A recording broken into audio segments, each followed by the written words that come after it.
Okay Revanth Reddy గారు CM గారు ఇంటికి పో నువ్వు ఇంటికి పోతే నేను పోయా అంటే సరే నేను డైరెక్ట్ హాల్లోకి పోతే పోయాను కదా డైనింగ్ టేబుల్ అక్కడనే హాల్ ఉన్నది లాన్ ఉన్నది మొత్తం హాల్ లోపల కూడా మంది ఉన్నారు. KCR home minister home guard బయటికి వెళ్ళగొట్టంగా ఇలా రేవంత్ రెడ్డి గారు అందరిని కలుపుకోబోతును చక్కగా ఉంది. ఏకనాథ్ సిండేలు నా దగ్గర ఎమ్మెల్యేలు నా దగ్గరికి ఈ కట్టబట్టుకొని తిరిగే ముసలాయన అంటుండే ఈ మధ్యలో నా దగ్గరికి 25 మంది వచ్చాను ఇప్పుడే కాదు కొన్ని రోజులు ఆగని చెప్పిండు నన్ను ఈయన దగ్గరికి.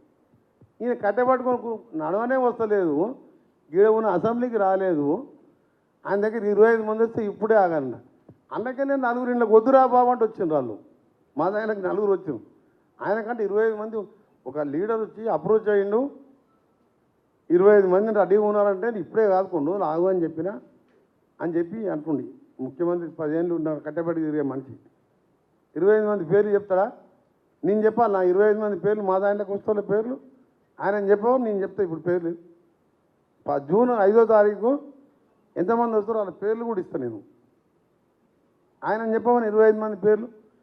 కాంగ్రెస్ పార్టీ వాళ్ళు 10 ఏళ్ళు రాక్షస పాలనతో కొట్లాడి గెలిచొచ్చిన వాళ్ళు నువ్వు ఒక్కొక్కరికి 1,00,000 కోట్లు ఇచ్చిన ఒక ఎమ్మెల్యే కాదు ఒక కార్యకర్త పోడు అందులో 70% మంది కార్యకర్తలు కూడా మా పార్టీలోకి వచ్చాను.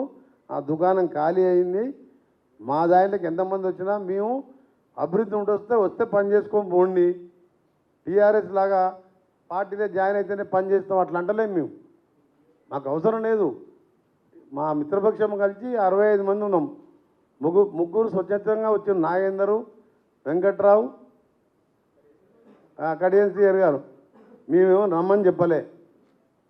మన బీఫామ్ ఇచ్చిన ఎంపీగా పోటీ చేస్తూ నామినేషన్ కూడా 6-7 నన్ను నా దగ్గర కూడా వచ్చిపోయాను విత్డ్రా చేసుకుంటాం మీకు సపోర్ట్ చేస్తాం భవిష్యత్తులో మాకు పార్టీలు అంటే ఎరే విత్డ్రా అయింది మళ్ళీ విత్డ్రా చేసుకొని చేసిన మాకెందుకు పోటీలో ఉండు డిపాజిట్ వస్తుందో రా తర్వాత. For more videos like this, subscribe Big TV channel.